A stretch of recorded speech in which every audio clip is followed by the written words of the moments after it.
যে রবীন্দ্রনাথের কাঁধে ভর দিয়ে 2026-এর বৈতরণী পার হতে চাইছে তৃণমূল কংগ্রেস বা তৃণমূল নেত্রী মমতা বন্দ্যোপাধ্যায়, সেই রবীন্দ্রনাথের বাড়ি কলকাতার যে এলাকায় অর্থাৎ জোড়াসাঁকো, সেই জোড়াসাঁকোতে কিন্তু কাউন্সিলর স্তর থেকে বিধানসভা পর্যন্ত সমস্ত জায়গায় যে নির্বাচিত প্রতিনিধিরা রয়েছেন তারা সবাই অবাঙালি।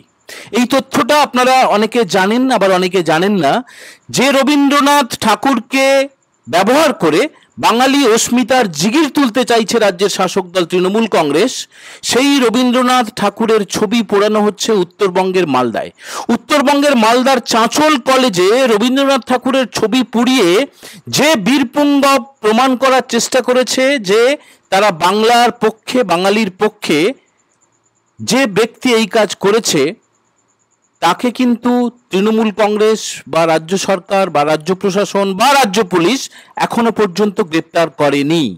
এবং এই ঘৃণ্য, নারকীয়, অদ্ভুত এবং অবশ্যই অসভ্য ঘটনার কারণ, অসভ্য ঘটনা নিয়ে কোনো রকমের নিন্দাসূচক শব্দ শোনা যায়নি রাজ্যের মুখ্যমন্ত্রী মমতা বন্দ্যোপাধ্যায়ের গলায়।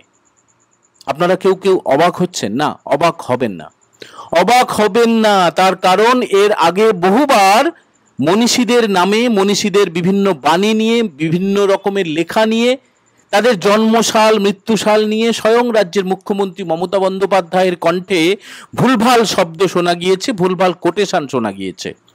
অতএব আমরা যেটা বারবার বলে আসছিলাম যে শুধুমাত্র নির্বাচনী বৈতরণী পার হওয়ার জন্য রাজ্যের শাসক দল তৃণমূল কংগ্রেস এই মহাপুরুষদেরকে ব্যবহার করছে, তাদের ছবিকে ব্যবহার করছে, এবং এটাই বাকি ছিল দেখার যে সেই মনীষীদের প্রকাশ্যে জ্বালানো হচ্ছে এবং সেই জ্বালানোর অপরাধে তাদেরকে কি ক্ষমা করে দেওয়া হচ্ছে? তাই তো মনে হচ্ছে। তার কারণ তৃণমূল ছাত্র পরিষদের তরফে ঘোষণা করা হয়েছে যে অভিযুক্ত ছাত্রটি তৃণমূল ছাত্র পরিষদের যে সম্পদ, তাকে নাকি বহিষ্কার করা হয়েছে তৃণমূল কংগ্রেসের দল থেকে। তৃণমূল ছাত্র পরিষদের যে সংগঠন, সেই ইউনিট নাকি ভেঙে দেওয়া হয়েছে।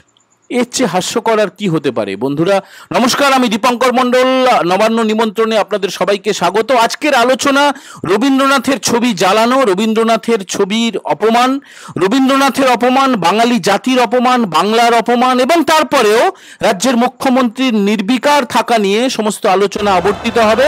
এবং যে ছবি আপনারা শুরুতে দেখেছেন, যে প্রতিবাদ রবীন্দ্র সদনে, রবীন্দ্র সদনে সেখানে প্রবেশ করতে দেওয়া হচ্ছে না পদ্মশ্রী প্রাপককে। রবীন্দ্র সদনে প্রবেশ করতে দেওয়া হচ্ছে না শুধুমাত্র কি অপরাধে? না, যারা মাল্যদান করতে চেয়েছিলেন, যারা প্রতিবাদ করতে চেয়েছিলেন, রবীন্দ্র মূর্তিতে মাল্যা অর্পণ করে, রবীন্দ্র মূর্তিতে শ্রদ্ধা জানিয়ে, তাদের বুকে যেহেতু রবীন্দ্রনাথের ছবি রয়েছে, এই কারণেই কি তাদের প্রবেশ করতে দেওয়া হলো না? 1 নম্বর গেট তালা দেওয়া, 2 নম্বর গেট তালা দেওয়া, 3 নম্বর গেট তালা দেওয়া। রাজ্যের বিরোধী দলনেতা শুভেন্দু অধিকারী তিনি আইসিসিআরে রবীন্দ্র মূর্তিতে শ্রদ্ধা অর্পণ করেন, তিনি প্রতিবাদ করেন যেটা মালদার চাঁচল কলেজে ঘটেছে, যে জঘন্যতম কাণ্ড, তার প্রতিবাদ করে তিনি দাবি করেন যে মুখ্যমন্ত্রীকে অবিলম্বে এই ঘটনায় বিবৃতি দিতে হবে। এটা কি বিরাট চাওয়া? এবং অবশ্যই অপরাধীকে দ্রুত গ্রেপ্তার করতে হবে, শাস্তি দিতে হবে। এটা কি বিরাট চাওয়া? তার পরিবর্তে কি হলো? যারা আইসিসিআর থেকে পদব্রজে এলেন, মৌন মিছিল করে এলেন রবীন্দ্র সদন পর্যন্ত, রবীন্দ্রনাথের নামাঙ্কিত যে সদন, সেই সদনে রবীন্দ্রনাথের মূর্তিতে মালা দিতে পারলেন না যারা বিশিষ্ট মানুষ, অভিনেতা, বিধায়ক, রাজ্যের বিরোধী দলনেতা শুভেন্দু অধিকারী, তারা কেউ প্রবেশ করতে পারলেন না, তাদেরকে প্রবেশ করতে দেওয়া হলো না। এবং সন্ধ্যের পরে তৃণমূল ছাত্র পরিষদের তরফে ঘোষণা করা হলো যে এই ঘটনাটাকে তারা অত্যন্ত জোলভাবে তারা লিখেছে। দেখুন কি লিখেছে, রবীন্দ্রনাথের ছবিকে যে জ্বালানো হয়েছে সেটা তারা উল্লেখ করেনি। তারা বলছেন যে রবীন্দ্রনাথের সম্বন্ধে নাকি কুমন্তব্য করা হয়েছে এবং সেই অপরাধে মালদার চাঁচল কলেজের যে তৃণমূল ছাত্র পরিষদের ইউনিট ভেঙে দেওয়া হলো। বন্ধুরা, কবে ভোট হয়েছিল? ছাত্র ভোট কবে হয়েছিল? ছাত্র নির্বাচন কবে হয়েছিল? ছাত্র সংসদই তো নেই। তাহলে ছাত্র ইউনিট ভেঙে দেওয়া, রেখে দেওয়া, তাতে কার কি যায় আসে? এইসব লোক দেখানো, হাস্যকর শাসক দলের যারা অনুগত, যারা নেতা কর্মী এবং মুখ্যমন্ত্রী মমতা বন্দ্যোপাধ্যায়ের অনুমতি ছাড়া কিছুই হয় না। আপনারা জানেন যে তিনি মুখ্যমন্ত্রী ছাড়াও বেশ কিছু দপ্তরের মন্ত্রী, তিনি তথ্য সংস্কৃতি দপ্তরের মন্ত্রী এবং এই দপ্তরের অধীনেই রয়েছে এই রবীন্দ্র সদন, একাডেমি, শিশির মঞ্চ, নন্দন। এই যে চত্বরটা, এখানে প্রচুর মানুষ, সংস্কৃতি প্রেমী মানুষ এবং অনেক সময় অনেকে কম বয়সীরাও এখানে আসেন আড্ডা দিতে, গল্প করতে, গান গাইতে, সাহিত্য চর্চা করতে। এখানে কিন্তু প্রবেশে কোনো রকমের নিষেধাজ্ঞা নেই, এখানে যে খুশি প্রবেশ করতে পারেন।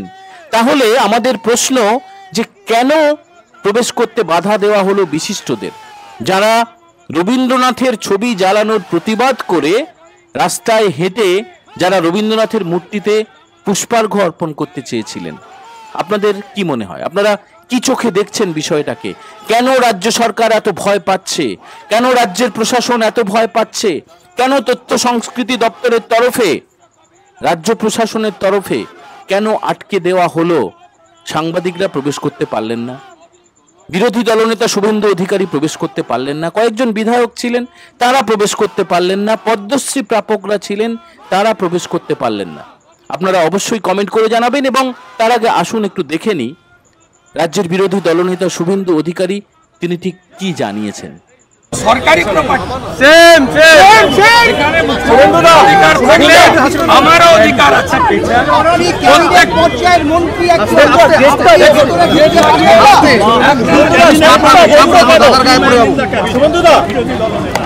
কেউ নেই। দেখুন আমরা যারা ভিতরে দর্শনার্থীরা আজকে যারা তাদের হাতে মালা দিলাম। একটু চাপ রাখুন, চাপ রাখুন।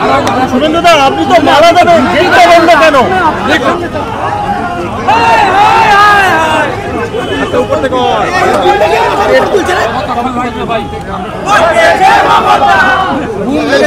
গেছে জনতা,